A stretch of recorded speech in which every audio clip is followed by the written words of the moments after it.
For today's video, magluto naman tayo ng ginataang tambakol. Ayan na nga po, pinaksiw muna ang tambakol. Nilagyan ko ng bawang, luya, sili. Ipapaksiw muna ang tambakol bago lagyan ng gata. Ayan, at gagata na nga namin. Ayan, at kasama ko ang asawa ko dyan magluto. Ayan, nilagyan namin ng talong, sibuyas, kamatis. Yan, nilagay ko na ang unang gata at saka ang kalawang gata. Ayan guys, yung aking ginatang tambakol. Ayan po yung ulam namin ngayon.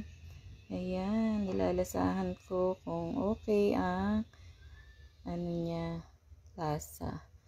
Ayan guys, thank you guys for watching.